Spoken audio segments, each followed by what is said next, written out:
Hello everyone, আসসালামু আলাইকুম। আমি কাজী নুজহাত তাসনিম, আপনাদের কোডিং ইনস্ট্রাক্টর। আবারও চলে এসেছি সিনট্যাক্স প্রাউড চ্যানেলে। আপনাদের সবাইকে স্বাগত।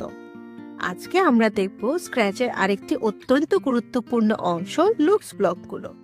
স্প্রাইটকে কিভাবে বদলানো যায়, কথা বলানো যায়, আকার পরিবর্তন করা যায়, এসব কিছুই নিয়ন্ত্রণ করে এই লুকস ব্লক সেটগুলো। প্রথমে আমি বলে নিচ্ছি, লুকস ব্লকে কাজ করার জন্য আমাদেরকে প্রথমে একটা কাজ করে নিতে হবে। সেটি হচ্ছে কস্টিউমসে যে পছন্দ মতো আরেকটি কস্টিউমস আমাদেরকে বানিয়ে নিতে হবে, যাতে করে যখন আমি লুকস ব্লকে কস্টিউমটা ইউজ করব তখন যেন আমি সেটিকে শো করতে পারি।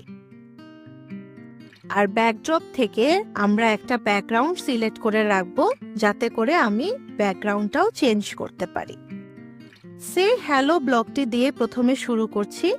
এই ব্লকটি দিয়ে হচ্ছে আমরা স্প্রাইটকে দিয়ে কথা বলাতে পারি 2 সেকেন্ডের জন্য।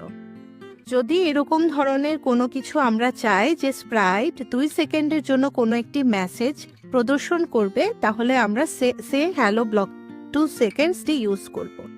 যদি আমার কাছে মনে হয় না, শুধু আমি একবারই হচ্ছে মেসেজটি শো করব, তাহলে আমি দিব সে হ্যালো ব্লকটি। এটি শুধুমাত্র একবারই প্রদর্শন করবে এবং যতক্ষণ পর্যন্ত না অন্য কোনো কাজ করছে ততক্ষণ পর্যন্ত মেসেজটি শো করবে। নেক্সট আসছি think him for 2 seconds block দিয়ে। এটার মাধ্যমে স্প্রাইট কি চিন্তা করছে সেই ধরনের মেসেজ হচ্ছে আমরা 2 সেকেন্ডের জন্য প্রদর্শন করতে পারি। যদি আমরা চাই যে না, 2 সেকেন্ডের জন্য না, শুধুমাত্র একবারই যেটা চিন্তা করছে সেটা আমি প্রদর্শন করব, তাহলে আমরা ইউজ করব থিঙ্ক হুম ব্লকটি। এবং যতক্ষণ পর্যন্ত না আমি অন্য কোনো কিছু ইউজ করছি ততক্ষণ পর্যন্ত এই মেসেজটি শো করবে। সাধারণত কোনো ধরনের কমিক টাইপের অ্যানিমেশন যদি আমরা তৈরি করতে চাই, তখন আমরা সে এবং থিঙ্ক ব্লকটি ইউজ করতে পারি। নেক্সট আমরা আসছি সুইচ কস্টিউম টু ব্লকে। আমি ভিডিওর শুরুতেই কিন্তু বলে দিয়েছিলাম যে আমি একটা কস্টিউম তৈরি করে রেখেছি, সেটি কিন্তু এই ব্লকটির জন্য। যেহেতু আমি একটা কস্টিউম টু তৈরি করেছি, তাই যখন আমি এটা ক্লিক করব আমার তৈরিকৃত সেই কস্টিউমটি কিন্তু শো করছে। যখন আমি আমার আগের কস্টিউমে যেতে যাব তখন আমি কস্টিউম 1টা দিয়ে দিব এবং সেটি আবার আগের কস্টিউমে চলে যাবে। এর মাধ্যমে খুব সুন্দর অ্যানিমেশন তৈরি করা যায়। সুইচ কস্টিউমের মতো করে আমরা নেক্সট কস্টিউমও ইউজ করতে পারি। এর মাধ্যমে পরবর্তী কস্টিউমটি শো করে।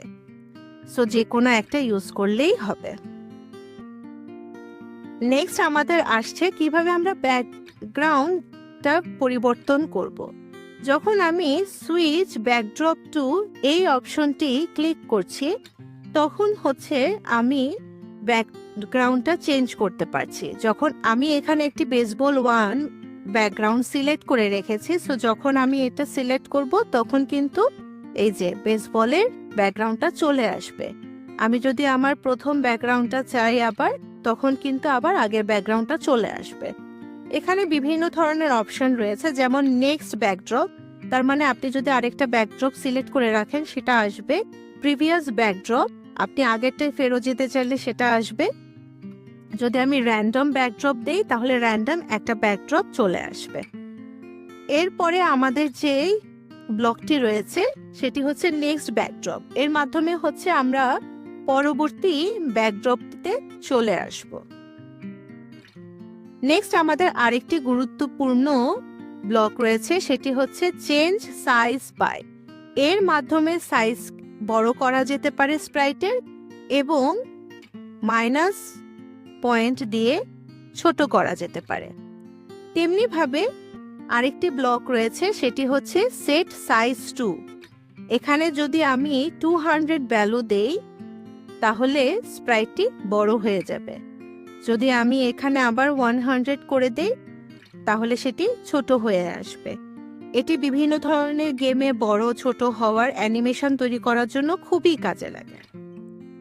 এরপরে স্প্রাইটের আরেকটি গুরুত্বপূর্ণ ব্লক রয়েছে সেটি হচ্ছে চেঞ্জ কালার ইফেক্ট বাই। এর মাধ্যমে স্প্রাইটের কালার চেঞ্জ করা যায়, স্প্রাইটে ফিশ আই দেওয়া যায়, স্প্রাইটে whirl করা যায়, স্প্রাইটে ঘোস্ট ইফেক্ট দেওয়া যায়। সো যে কোনো ধরনের ইফেক্ট দেওয়ার জন্য স্প্রাইটকে আমরা এই শক্তিশালী ব্লকটি ইউজ করতে পারি। সো যে কোনো ধরনের অ্যানিমেশনের জন্য এটি কিন্তু খুবই গুরুত্বপূর্ণ। নেক্সট আমাদের আরেকটি ব্লক রয়েছে, সেটি হচ্ছে ক্লিয়ার গ্রাফিক্স ইফেক্ট। কোনো ধরনের ইফেক্ট দেওয়ার পর যদি আমার কাছে মনে হয় যে না কিছুক্ষণ পর এটা আর থাকবে না, তখন আমি যদি এটি ইউজ করি তখন আর ইফেক্টগুলো দেখাবে না, ইফেক্টগুলো সব চলে যাবে। নেক্সট আরেকটি ব্লক রয়েছে, সেটি হচ্ছে শো অ্যান্ড হাইড ব্লক। এটি হচ্ছে স্প্রাইটকে দেখাতে বা লুকাতে ব্যবহার করা হয়। যেমন যদি এমন মনে হয় যে সাময়িকভাবে স্প্রাইটকে আমাদের অদৃশ্য করতে হবে, তখন আমরা হাইড ব্লকটি ইউজ করব, এবং যখন মনে হবে যে না পুনরায় স্প্রাইটকে শো করা দরকার, তখন আমরা শো ব্লকটি ইউজ করব। এই ছিল স্ক্র্যাচের লুকস ব্লকগুলোর পূর্ণ ব্যাখ্যা। স্প্রাইটকে জীবন্ত করা, অ্যানিমেশন বাড়ানো, ব্যাকগ্রাউন্ড পরিবর্তন সবকিছুর জন্য লুকস ব্লক অপরিহার্য। আপনি যদি স্ক্র্যাচ প্রোগ্রামিং শিখছেন বা শেখাচ্ছেন তাহলে এই ব্লকগুলো আয়ত্ত করা খুবই জরুরি। নেক্সট আমরা স্ক্র্যাচের সাউন্ড ব্লকগুলো দেখব।